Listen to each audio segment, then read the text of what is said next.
Bienvenue sur MySBM. Cette vidéo vous expliquera un des parcours possibles pour réfléchir, construire et documenter votre modèle d'affaires. Ce n'est pas un chemin obligatoire, mais il suit quelques principes de bon sens. Pour qu'un projet d'entreprise ou d'organisation réussisse, il faut s'assurer du bon équilibre entre trois éléments. La personne ou l'équipe qui pilotera le projet, l'existence et l'accessibilité à un marché, la construction cohérente du projet.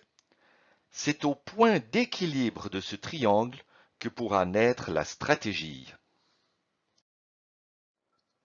Le monde est vaste et la diversité des activités qui s'y exercent l'est encore plus. La toute première chose à déterminer, c'est votre domaine d'activité. S'agira-t-il du domaine de l'agriculture, du domaine des services en informatique, ou encore de celui de la santé sociale, ou plutôt du domaine de l'éducation? Choisir votre domaine vous aide à déterminer certaines frontières de votre projet.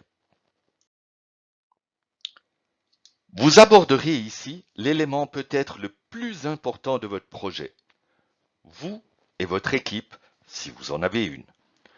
Une équipe avec des valeurs partagées, des compétences complémentaires, des motivations et peut-être aussi des lacunes à combler. Où votre projet sera-t-il actif? Dans une ville? Dans une région? Un pays? Le monde entier?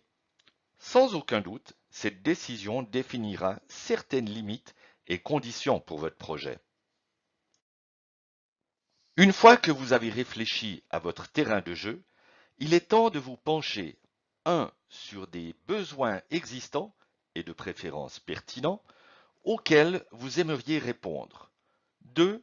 Sur les personnes qui ressentent ou sont concernées par ces besoins. Préparez-vous pour un vrai ping-pong entre ces deux types d'informations et ensuite à les croiser. Il est clair que vous auriez pu commencer par les prestations et ensuite réfléchir aux campagnes de communication pour créer ou réveiller des besoins latents et finalement trouver à qui les proposer. C'est tout à fait possible, mais il est préférable et bien moins onéreux de dessiner vos prestations en fonction des besoins. C'est une réflexion indispensable une fois que vous avez défini ce que vous allez faire. Il peut y avoir des prestations concurrentes, directes, indirectes ou encore de substitution. Le nombre d'organisations concurrentes et leur style influencera votre relation avec vos clientèles. Aurez-vous des éléments différenciateurs pour ne pas être simplement un de plus? Et pourquoi ne pas considérer la concurrence comme de possibles partenaires?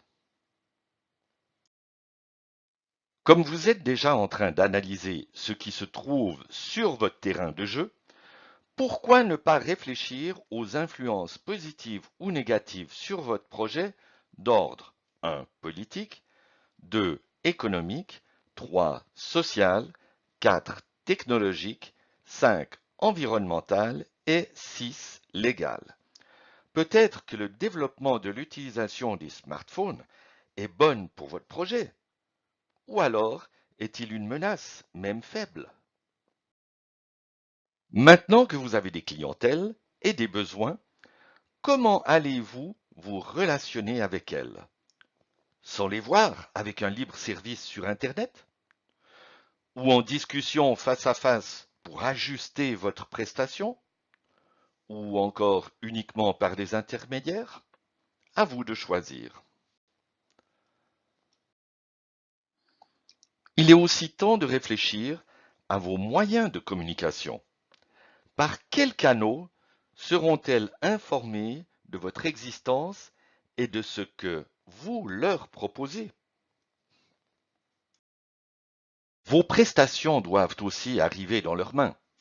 Divers canaux sont possibles, entre autres par Internet, par la poste, dans un magasin, chez eux etc. Quels canaux allez-vous privilégier? Bien, vous avez des prestations pour répondre aux besoins de vos clientèles. Mais comment allez-vous les produire? Quelles sont vos activités primordiales? Avec quelles ressources humaines, d'infrastructures et de production? Il est évident que vous n'allez pas inclure dans la liste les crayons utilisés par l'administration.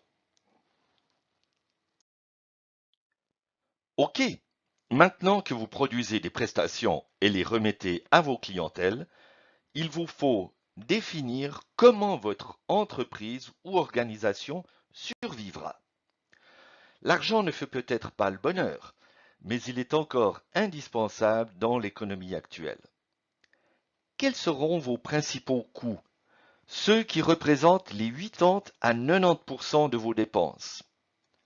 Comment l'argent entrera-t-il pour compenser et ensuite surpasser les dépenses? Quel sera votre modèle de revenu? De la vente directe, des contrats de contre-prestation, de la vente aux enchères, de la location, etc.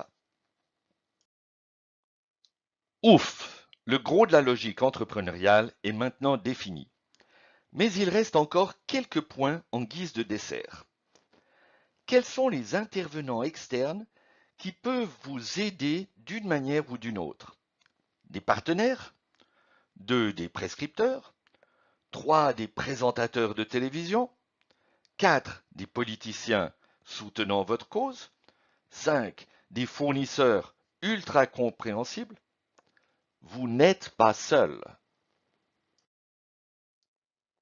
Ce point n'est pas toujours celui que l'on préfère aborder, car les indicateurs de résultats, en anglais les fameux KPI, peuvent vous montrer que vous avez mieux réussi que prévu, ou alors le contraire.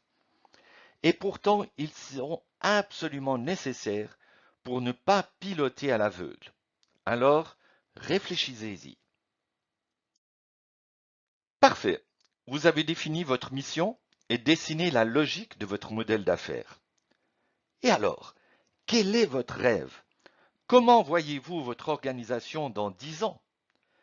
Quelle est votre étoile du Nord? Vous savez ce que vous faites, mais il vous faut aussi penser à la destination de votre voyage entrepreneurial. Bravo! Vous avez réfléchi, dessiné et documenté votre modèle d'affaires. Maintenant, vous pouvez en générer un rapport pour le partager avec vos futurs associés ou membres de votre organisation, vos potentiels partenaires, vos collaborateurs, vos financeurs.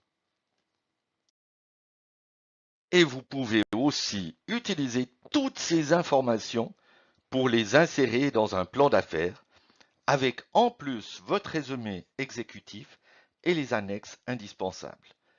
Mais surtout, n'oubliez pas, le parcours de la conception et de la création d'une entreprise n'est jamais parfaitement linéaire. N'hésitez pas à construire votre parcours avec la flexibilité qui vous convient. Revenez sur des points antérieurs chaque fois que c'est mieux pour votre projet. Prenez du recul, regardez l'ensemble, puis plongez dans les détails. Ne vous découragez jamais et avancez toujours. Maintenant, c'est à votre tour. Êtes-vous prête ou prêt à dessiner votre modèle d'affaires avec MySBM? Oui, alors créez votre compte et commencez. Nous vous souhaitons d'excellents modèles d'affaires. Au revoir.